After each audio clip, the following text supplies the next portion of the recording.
lubbuu lammiilee gaaga'uun namoota 1700 ta'an qeerraa buqqiseen wal qabatee keessumaa daa'immanii fi dubartoonni rakkoolee garaagaraaf saaxilamanii jiraachuu UNICEF beeksise.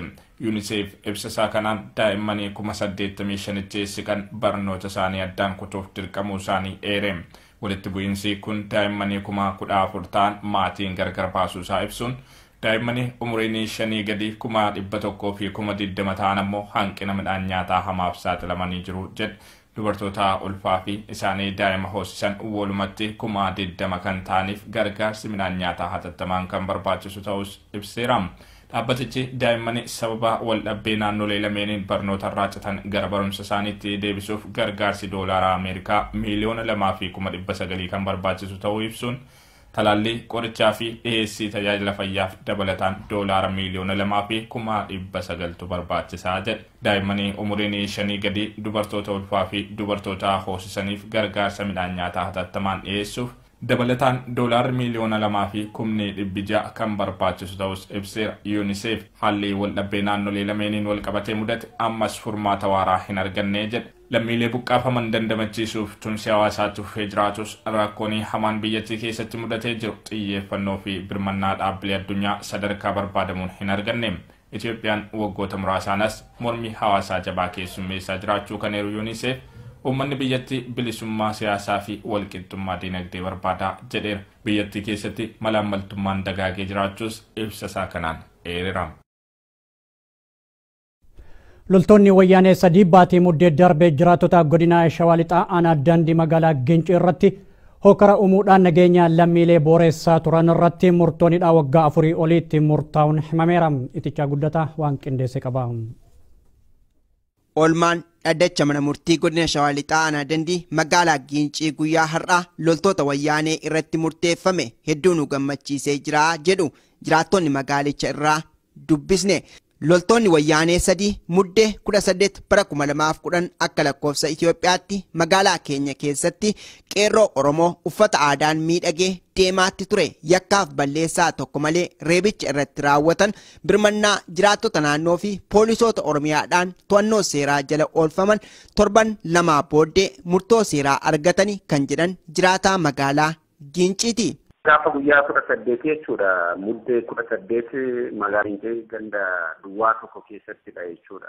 Duwwaa lama keessatti otoo daandii irra deemuu mucaa uffata aadaa uffatuu fi namootuma isaanis yaa'aa jiru waan ta'eef lolanii sana booda uummanni gargaaree shufeera walitti deebisanii rukutanii duunaan maaliif natti buutennaan fudhatanii sana addaan dhoowwuudhaan amma inni miila koo gajjedhee dhungatutti hin dhiisue ta'ee moobaayilis kiisii keessaa fudhataniiru qarshiis kiisii keessaa fudhataniiru naannoo 2,500 jechuudha. Achumaanumma lolli ka'ee uummanni taa'ee dataan rukutee isaan kukkufanii booda poolisiin dhufee gidduu gallaan poolisii akkuma dhufeen poolisii rukute inni tokko. Kanaan mana hidhaa achuma waajjira poolisiitti gashanii amma guyyaa har'aatti otoo deddeebi'anii turanii har'a guyyaa har'aa isa tokkotti isa poolisii rukutetti waggaa 5 fi 4 isaan kan lamaanitti immoo waggaa 4 itti murteessan jechuudha. Amma mana hidhaa ejeree jiru. Mana murtii aanaa Daandii magaalaa Gincii keessatti mana murtii abbaa murtii tokkootiin irratti raawwate. Miirra amma isaanitti murtaa'utti hordofaa turan uummanni jechuun innuma isaanitti murtaa'uyyuu dhaddacha seenanii ijoolleen dhaggeeffachaa turanii gibbii sana keessa dhaabatanii eegaa turanii. Kanaaf haalli jiru haala gaarii jedhanii itti gammadaniiru. Murtoon mootummaan wayyaanee qeerroo Oromoo irratti qorannoo geggeessuuf gama poolisii federaalaatiin karoorfatee socho'aa jiru fashaluu akka qabu dargaggoonni biyya keessaa ibsaa jiran. Biiroon haqaa Oromiyaa ibsa baaseen ammoo nagaa fi tasgabbii naannichaa kan eeguu poolisii Oromiyaa qofam. Qeerroon qaama hawaasaa waan ta'aniif haga ammaatti yakki isaan uuman tokkos hin jiru. Rakkoon jiraatee taanaan aangoo kan qabu poolisii Oromiyaati malee poolisii federaalaa akka hin taane ibsee jira. Kanarratti oduu booda gabaasa addaa qabna nu hordofaa. Godina Gujii aanaa Goorodoolaatti itti gaafatamtoonni waajjira bulchiinsaa fi nageenyaa magaalaa Harqalloo hawaasa dararaa jiraachuun himame. Shiraa dabballoonni wayyaanee geggeessaa jiraniin dargaggoonni hedduun hidhamuun himamee jira. Usmaan Abdulaxiif dabalata qaba. Aangoonni OPDO sadarkaa gadii jiran aantummaa uummataa dhabanii dhiibbaa hawaasa irratti godhaa jiran cimsanii itti ufanii jiraachuun beekame. Kun ammoo mufii hawaasaa jabaaf karaa saaqaa jira. Aangoonni waajjira bulchiinsaa fi nageenya wayyaanee godina Gujii aanaa Goorodoolaa obbo Nageessaa Baantaa fi obbo Birboo Jiloo dargaggoota magaalaa Harqalloo immoo yookiin callirraa alaabaa ABO hojjetanii raabsitan jechuun rakkisaa jiraachuun dhagahame. Namoonni kunneen asin duraas yakka garaagaraa hojjechuun hawaasarra dhiibbaa geessisaa kan turan ta'uu ibsanii yakka hojjechaa jiraniif hatattamaan seeraaf dhiheeffamuu dhabuun isaanii qeeqa jabaa hordofsiisaa jira. Kana malees uummata jeequmsaaf kakaaftan jechuun dabbaloonni kunneen olola dharaa facaasuun dargaggoota mana hidhaatti guuraa akka jiran himan. Dargaggoota sababa kanaaf hidhaman keessaa tokko dargaggoo Canaa Gammadaa faadha. Rakkoo jirtu humnaan furmaata fiduuf yaalunii fi afaan qawweetiin doorsisaa hawaasa bulchuun tooftaa dullacha uummanni Oromoo bira qote tahuu jiraattonni himanii deemsi bifa kanaa itti fufinsa waan hin qabneef hatattamaatti akka dhaaban gaafatan. Araara waraa fiduufis namoota bifa kanaa ogummaa qacaramaniif dhiisanii shira adda addaarratti bobbahan seeraaf dhiyeessuun dirqama akka ta'e jiraattonni ibsan. Mirga keenya waan gaafanneef aarsaa jajjaboo keessummeessuuf dirqamne irra jechuun jiraattonni godina Horroo Guduruu Wallaggaa magaalaa Shaambuurraa dubbatan. Wayita ammaa sa'aatii murtaa'in alaa socho'uunis akkaan isaan daangessee jiraachuu ibsaniiru. Gabaasa kanaaf itichaa guddata. Jiraattonni godina Horroo Guduruu Wallaggaa magaalaa Shaambuurraa dubbisne hiriirri mormii fi diddaan naannoo keenya keessatti jabinaan itti fufuu isaa hordofuudhaan rakkoolee hedduun humnoota waraana wayyaaniin nurratti ga'aa jira jechuudhaan komatanii akka namni dubbisne OMN himanitti jiraattonni aanaalee godinichaa gaafachaatti kan jiran rakkooleen bulchiinsa gaarii naannoo keenya keessa jiru furamuu qaba.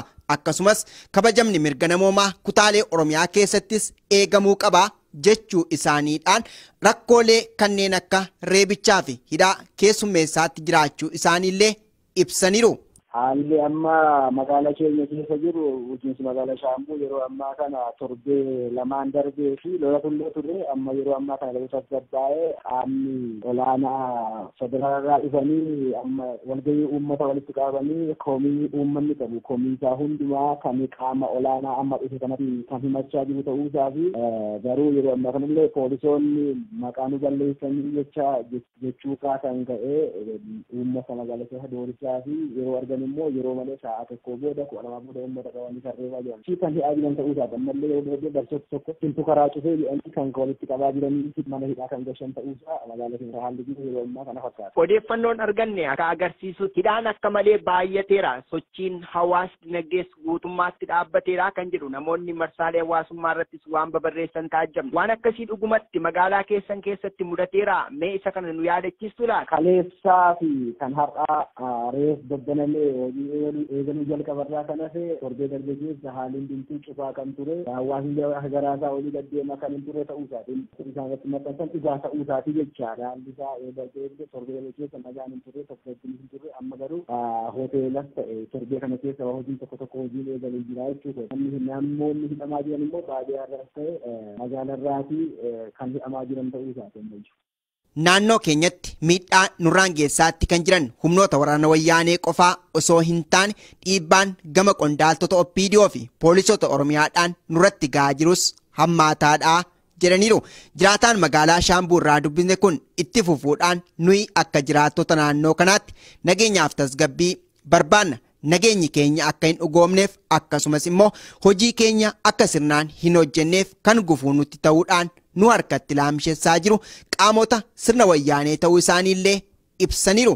Dhaamsi ani dhaamu humni nageenya uummata keessaa bahe ani uummataa kan dhaabadha jedhee uummata miidhuun qabu, uummata ajjeesuun qabu, uummata hidhuun qabu, uummata daldalatu, uummata baratu, hawaasa baratu kana keessaa nan bahe isaanii kan dhaabadha jedhee hawaasa kana dararuun qabu, hawaasa kana ajjeesuun qabu. Gaaffii hawaasni kun kaasu, gaaffii bu'uuraa haa ta'u, gaaffii siyaasaa, gaaffii dinagdee uummanni kun kaasu, hawaasni kun kaasu gurratti kennee hooggansiis ta'e qaamni nageenyaa ajjeeffatee qeerroofis haa ta'u gaaffii gaafate hundumaa deebii kennuu qaba malee humna rasaasaan humna qawweetiin hidhatee ajjeesuu qabu, doorsisuu hin qabu, dinagdee irratti adeemsu balaa geessu lubbuu nama balleessuu hin qabu. Kanaaf isa kana gidduu waliin godhatee deemuu qabaa wanta hin jedhuu fi haalli nageenya magaalaa keenya dhaamsa kan simuudhaan qabdanii hawaasni gaaffii qabu yoo gaafate deebii quubsaa argachuu qaba gaaffii gaafate. Kanaaf immoo isaan ajjeesuu qabanii magaalli keenya immoo tokko taatee uummata keessa bahe uummata nyaata sanatti tokko ta'ee ka'ee qabsaa'ee uummata tokkummaa isaa agarsiisuu qabaan.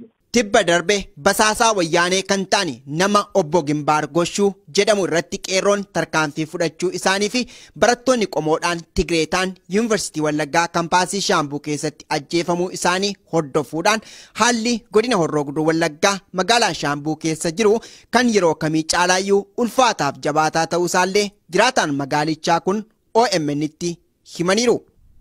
Baqattoonni Oromoo manneen hidhaa Somaalilaandii keessatti waggoota dheeraaf ugguraman wayita ammaa haala yaaddeessaa keessa jiraachuu OMN'tti himan.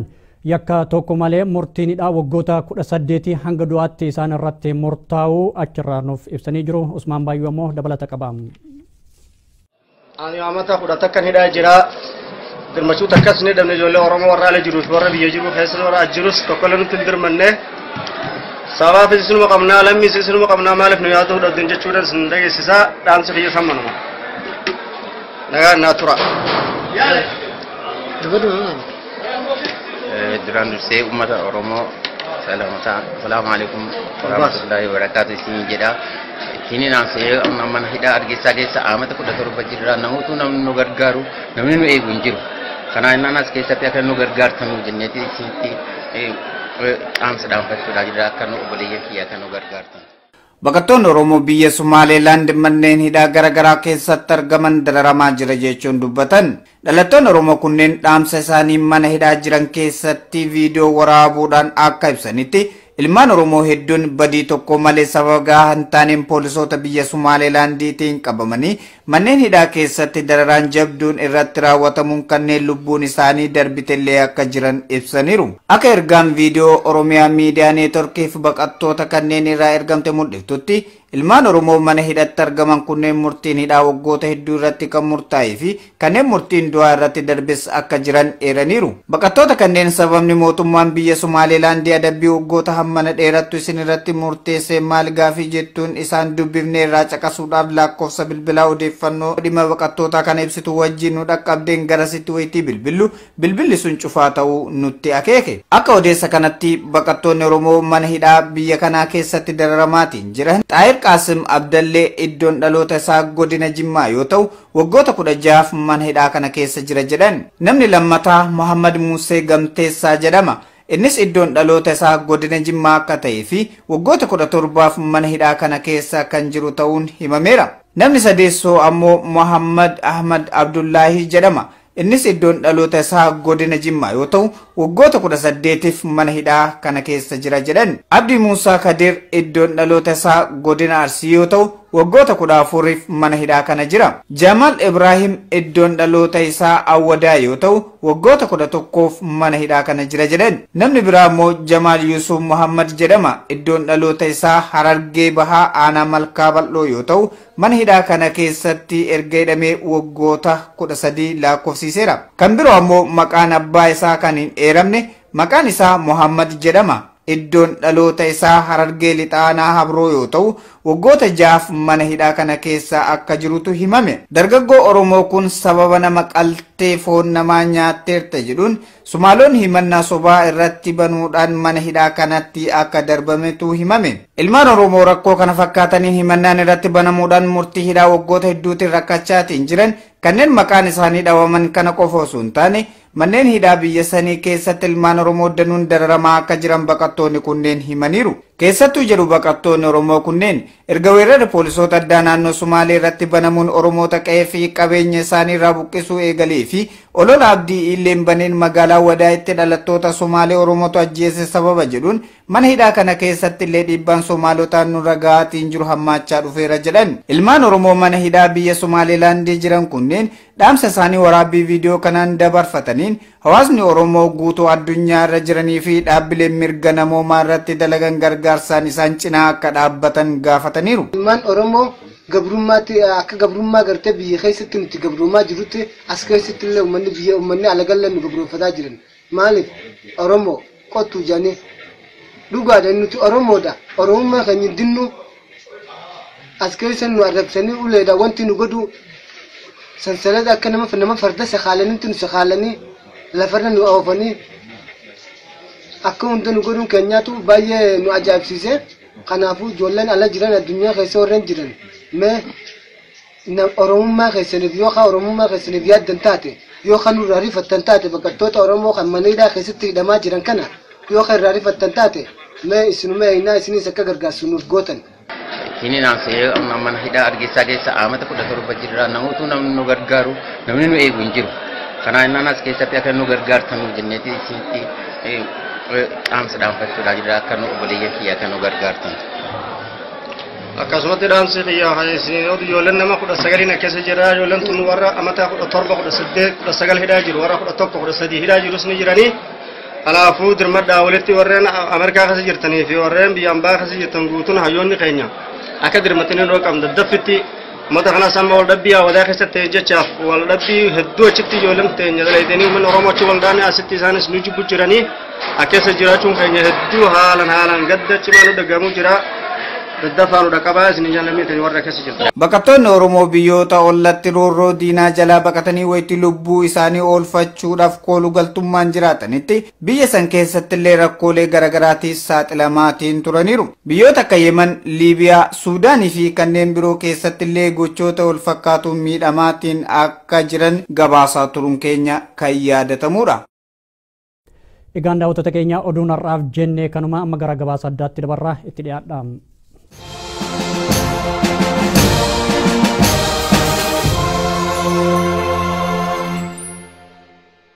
Baroota sadiin darban irraa eegalee haala qindaa'een sochiin dargaggoota Oromoo mootummaa wayyaanee hundeedhaan raasee jira. Kan kanarraa muddamee sirni cunqursaa kun dargaggoota Oromoo adamsuuf marxifatee lafaa ka'aa jira. Haaluma kanaan tibbaa kana poolisii federaalaa bobbaasuun qeerroo jecha jedhamu irratti qorannoon akka gaggeeffamu ifa baasee hafarsaa jira. Gurmaa'inni qeerroo sochii hoomaa waraana wayyaanee fi poolisoota federaalaa irratti danqaa uumaa jira jechuun mootummaan wayyaanee qorannoo kana gaggeessuuf kan karoorfate. Biiroon haqaa Oromiyaa akka ibsa baasetti ammoo qorannoo qeerroo irratti gaggeeffamuuf karoorfame irraa akka quban qabne eeruun dhuguma wanti kun hojiitti kan hiikamu yoo ta'e seeraan ala ta'uu addeessee jira. Sochiin qorannoo akka eegalamuu kan taasise qeerroon Oromoo godina Harargee Bahaa irratti gurmaa'uun socho'aa akka jiranidha. Achi qofa osoo hin taane iddoowwan hedduu irratti kanumatu mul'ata jechuun kan mootummaan wayyaanee ija isaa haqatee dubbataa jiru. Dhimma kanarratti biiroo haqaa Oromiyaatti itti gaafatamaa koominikeeshinii kan ta'an obbo Taayyee Dandaa ibsa reediyoo Doocheveleef kennaniin hojii akkanaa hojjechuuf eegaluu isaa odeeffannoon tokkos kan isaan hin dhaqqabne ta'uu dubbataniiru. Akka jecha isaaniitti qeerroon qaama hawaasaa waan ta'aniif moggatti baasanii akka yakkaatti ilaaluun sirrii miti. Haala kanaan nageenyaa fi guddina biyyattii fiduun hin danda'amu. Biyyattiin kan guddattuun si'oomina dargaggootaatiin nageenyaa fi tasgabbii naannichaa eegsisuuf aangoo kan qabu poolisii naannooti. Rakkoon akka uumamuuf nuti sin barbaannu, nageenyi akka boora'u hin feenu, seerri akka cabu sin barbaannu, wanti hunduu akka kabajamu barbaanna. Haa ta'u malee bakka tokko tokkotti yakki raawwatame taanaan yakkamtoota seeratti kan dhiyeessu qaama aangoo qabuun ta'a. Kanaaf naannoo keenya irratti aangoo qajeelaa kan qabu poolisii naannoo keenyaa fi humna nageenyaa qofa. Nageenyi naannichaa humna keenyaa ol ta'e taanaan wal qunnamtiin keenya poolisii federaalaa waliin ta'a. Hookarri uumamuun nageenyi dhabame taanaan rakkoon sun to'annaa humna poolisii keenyaa ol yoo ta'e gaaffii dhiyeessuun haalli gargaarsa poolisii federaalaa itti gaafatan ni jiraata. Haga ammaatti godina Harargee Bahaa fi bakka biroo irratti haalli jiru humna poolisii Oromiyaa ol ta'e wanti poolisii federaalaa itti gaafannu tokkos hin jiru. Waliigala biyyattii keessatti qeerroon gurmaahuun yakka uuman tokkos hin qaban jechuun obbo Taayyeen reediyoo Doocheveleef ibsa kennanii turan. Mootummaan wayyaanee dargaggoota Oromoo adamsee miidhaa irraan ga'uuf jecha karoora qorannoo qeerroo jedhu baafatee socho'aa akka jiru beekameera. Uummanni Oromoo biyya keessa akka ibsaa jiranitti ammoo amma boodaannuu fi ilmaan keenya gargar qoodanii yakka irratti raawwachuun inuma hin jirre. Mootummaan wayyaanee ijibbaata isa dhumaa dargaggoota keenya irratti xiyyeeffatee lafaa ka'ee jira. Sirna ofiin daddaaqee qaari'aa jiru kana osoo dargaggoota keenya harkatti qabatee hin tarre dursinee dabarsuu qabna jechuun manguddoonni Oromoo biyya keessaa dubbataa jiran. Dhimmuma qeerroo irratti baruma darbee pireezidaanti Lammaa Magarsaatis waan dubbatan qabu. Jenereeshinii nuti uumne maaliif nu jibbaar waan hojii dhabe duwwaadhaaf nu jibbamoo waan biraa rakkoo biraa jira kritikaalii kana analaayiziin goonu taanaan nuti dhaaba siyaasaa miti dhaaba biyya hooggannu miti qeerroon maali diina jedhee immoo fudhata qeerroo jechuun dargaggeessa jechuudha miti afaan Oromooti miliyoona 6 diina godhatte eenyuun bushuu fedhe eenyuun bushina. Inumaayyuu immoo emerging generation leegaasii dhaaba kana hundi keenya sin turu. Wayita manguddoonni Oromoo fi qondaalonni Oppiidoo irra deddeebi'uudhaan qeerroo keenya haala gaariin faarsaa jiranitti mootummaan wayyaanee maaliif akka irratti xiyyeeffatee fagalaadha. Humni dargaggoota Oromoo akkaan finiinaa ta'uu waan hubateef dursee humna kana dhaamsuun karoora isaa ture. Kan biraa ammoo wayita ammaa wal hubannaan dargaggoota poolisii Oromiyaa fi uummata Oromoo akkaan cimee jira. Qaamota wal hubate kana dugdaaf garaa taasisuuf ifatti socho'aa jira. Kanatti akka milkoomnes dubbatamaara. Dhimma kana ilaalchisuun dargaggoonni biyya keessaa akka jedhanitti jabummaa fi gootummaan qeerroo kan akkaan isa yaaddesse mootummaan wayyaanee kana keessaa ba'uuf ijibbaata hedduu taasisaa akka jiru ibsaniiru. Dargaggoonni keenya sirna cunqursaa mootummaa wayyaanee waan didaniif kan mootummichi nurratti xiyyeeffate. Dargaggoonni Oromoo diddaa isaanii agarsiisan taanaan diinagdee biyyattii qancaarsuudhaaf carraan jiru salphaadha. Qeerroon nuti dubbifnes gama isaatiin akka jedhutti qeerroon badii tokkos hin qabu. Mirga sabaa keenya sarbame dhugoomsuun shira mootummaa wayyaanee dura dhaabbanne. Mootummaa wayyaanee biratti kanatu yakka ta'e mul'ate. Kanaaf mirga uummata sarbamee dhugoomsuuf wanti duubatti nu deebisu tokkos hin jiru. Kaayyoo keenya milkeessuuf ammoo hirmaannaan uummata Oromoo murteessaadha jedha. Ati akka qeerrootti sochii mootummaan wayyaaneedhaa poolisii federaalaatiin qeerroo adamsuudhaaf karoorfate kanarratti yaada akkam qabda? Yaadni ani qabu qeerroon falmii biyya isaatiif qabu mirga abbaa biyyummaa isaa deeffachuu fi dhugaa jiru ibsachuu irrattidha. Kan ammoo fashaleessuuf mootummaan nabichaatiin uummata Oromoo garboomfachuu barbaadu fashaleessuuf kaayyoo qeerroon qabu kana yookaan tattaafatu kanaaf fashaleessuuf baay'ee dhama'umsaa beekamaadha. Kana jajjabeessuuf immoo uummanni biyya keenyaaf ta'e qeerroon biyya keessa jiru jabinaan akka hojjetuu fi waltumsi akka waliin ta'e tokkummaan hojjetu baay'ee barbaachisaa jedhama. Wayita ammaa maqaa qorannoo qeerroo jedhuun mootummaan wayyaanee lafaa ka'uun sirni isaa jala jalaan dadhabaa dhufuu argaa jirra. Karoorri inni ittiin deemaa jiru kun tasuma kaayyoo keenya duubatti hin deebisu jedheera. Mootummaan wayyaaneedhaa poolisii federaalaatiin akka qorannoon qeerroo irratti geggeeffamu jedhee karoora kana dhiyeessuun maalirraa ka'eeti? Maaliif qorannoon kun barbaachise? Qorannoon kun kan barbaachisee fi sirni amma mootummaan kun irra jiru qeerroon sochii cimaa waan godheef sirna sana dadhabsiisaa waan ta'eef kana irratti xiyyeeffachuu barbaade. Kanaaf qorannoon isaanii kaayyoo fi ilaalcha yookaan wanta qeerroo lafaa ka'aniif duuba deebisa jettee yaaddaate akka dargaggoo tokkootti? Tasa deebisuu hin danda'u kan qeerroo cimsuu danda'u malee tasa duubatti kan deebisuu danda'u. Dargaggoon biroo nuti dubbifnes karoorri amma wayyaaneen baafatte kun taakuu takkaafis sodaa nutti uumu. Kan muddame ammoo isuma karoora kanaan gadi baheedha. Durumarraa jalqabee qeerroon qaama uummata Oromooti. Uummata Oromoorraa dhalanne. Mirgi saba keenya akka hin tuqamne kaayyoo keenya. Kanatu mootummaa wayyaanee biratti sodaa jabaa ta'e mul'ateera jedha. Qorannoo poolisiin federaalaa akka qeerroo irratti geggeessu kan jedhu ibsa bahe irratti mee ati akka qeerroo Oromoo tokkotti akkamitti ilaalta ibsa kana? Kun wanta qeerroo garaa raasuu fi ummaticha garaa laaffisu otoo hin ta'in naasuutti gashuus otoo hin ta'in irra jireessa gocha dhoksaadhaan hojjetamaa ture isatti waan dubbatamee fi wanti kun immoo kufaatii kallattii keenya otoo hin ta'in kufaatii kallattii isaanii kan mul'isudha. Akka dargaggoon kun jedhutti mootummaan wayyaanee iciitii fi ka'umsa qeerroo eessarraa akka ka'e beekuu dhabuu irraa muddameera. Keessi sirna kanaa haalaan tortoree jira.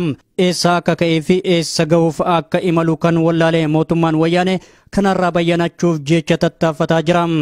Haala ka'umsaa wallaalee waan rakkateef irra jireessa isaa ka'umsa isaa hin beeku eessa akka ka'u eessa akka ga'u meen poointii isaa waan hin beekneef keessi isaas dhumeera. Keessumti isaanii hundumti isaan jiranis qeerroon hin dhabamu. Lafuma isaan jiranis kallattii isaa waan wallaalee fi isaan fatti baasee waan muraasee waa tokko argachuu doorsisuu bifa doorsisuuti wantichi.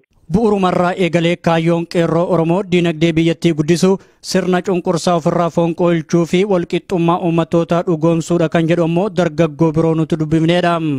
Mee bu'uurumarraa jalqabee kaayyoon qeerroo maal inni? Kaayyoon qeerroo mirga abbaa biyyummaa Oromiyaa kabachiisuu fi mirga saba isaa kabachiisuuf akkasumas immoo biyya isaa walaboomsee jiraachisuu fi guddina biyya sana keessatti barbaachisuu fi lammii isaa tumsuuf. Hiikkaan qeerroo jedhu kuni namoonni akkatti ilaaluuf danda'u. Isin akkamitti ilaaltu dargaggoonni biyya keessaa hiikkaa qeerroo jedhu kana? Hiikkaan qeerroo jedhu humna yookaan immoo saba isaa dhugummaa saba isaa ibsuuf kan carraaqquu fi dhugaa kan barbaadu yookaan immoo walummaa yookaan bilisummaa kan barbaadu qeerroo dhugaatti kan buluu barbaadu. Dargaggoon biraa gama isaatiin qeerroo jechuun dargaggoodha.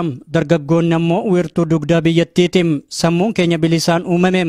Sodaa tokkos hin qabnu garuu onnee onnattee lafaa kaate dhaamsuuf kan mootummaan wayyaanee lafaa itti ka'e. Haa ta'u malee kanatti hin milkaa'u jedheera. Kanuma irratti bara darbe fakkeenyaa fi pirezidaantii Lammaa Magarsaatis dargaggoonni diinaa miti qaama hawaasaati dargaggoota malee guddinni biyyattiin dhufu jedhanii ifatti dubbatanii turan. Haaluma wal fakkaatuun dhiyeenya kanas biiroon haqaa Oromiyaatis dargaggoonni Oromoo wiirtuu biyyattii guddina misooma biyyattii akkasumas qaama hawaasaati jechuudhaan dubbatan. Haa ta'u malee mootummaa wayyaaneedha bulchiinsi Oromiyaa odoo dargaggoota yookaan qeerroo bira dhaabbatee waa'ee qeerroo nageenya isaanii odoo ibsaa jiru qorannoo biraa geggeessuuf ka'uun isaa maalirraa ka'eeti? Nuti garuu walaba waan jirruuf akka barbaannetti dubbanne mirga keenyaaf gaaffii dhiyeeffachuu kan dandeenyedha waan ta'eef yeroo ammaa kanatti sodaa tokko illee hin qabnu. Labsichis labsii ta'ee hafuu danda'a. Waraqataa irratti yookiin qilleensa irratti hafuu danda'a. Ni bira qabuu dhiisuu danda'a baay'ee. Hafee irraa ammoo kan biloog godhu kan jijjiirsisu akkuma kaleessaa onnatee yoo dargaggoo walii galee qeerroo walii galee onnate kana onnachummaadhaan itti fufe taanaan ammas haasoo lafa hin ga'iin afaanuma isaanii keessatti deebi'ee hafee isaanumti jecha jedhaniin deebisanii akka jijjiiran immoo gochuun hin danda'amu. Sammuu qeerroowwan keenya addoomsuuf yaada mootummaan wayyaanee ittiin tirtiraa jiru kana dura dhaabbachuuf gootummaan ummatoota biyyattii nu waliin dhaabbachuu qabu jedhama. Tole qorannoo maqaa poolisii federaalaatiin qorannoon amma qeerroo irratti geggeeffamuuf karoorfame kun mootummaan wayyaaneedhaa gaagama hamaa yookaan miidhaa biroo karaa isin yaaddanirraa faallessee gara birootti akka hin jijjiirreef dargaggoonni biyya keessaa maal gochuu qabu maal walii dhaamtan? Kan waliin dhaamuu qabnu hojii keenya ciminaan hojjennee tokkummoone gareelee nu keessaa yookaan immoo diingataa waan taane yookaan mirga faayidaa dhuunfaa barbaadan irratti tumsa goonee wal tumsinee hojjechuu qabna jedhan. Dargaggoota Oromoo akka kanniisaa biyya isaanii kunuunsaa jiran kanarratti qorannoo geggeessuuf karoorfachuun mootummaa wayyaanee bara dhumaatii isaatti ga'e. Akka dargaggoonni kunniin jedhanitti karoorri mootummaa wayyaanee qabsoo dargaggoonni Oromoo dhiibanii fidan qancarsu ija dargaggoota keenyaa jaamsuudha. Ija inni nu jaamsuuf deemaa jiru jalaa dunuunfachuu osoo hin taane limsachuu nu qaanyiidha. Kanaaf dursinee ija mootummaa wayyaanee jaamsuun qooda qeerroo irraa eeggamuudha jedhan.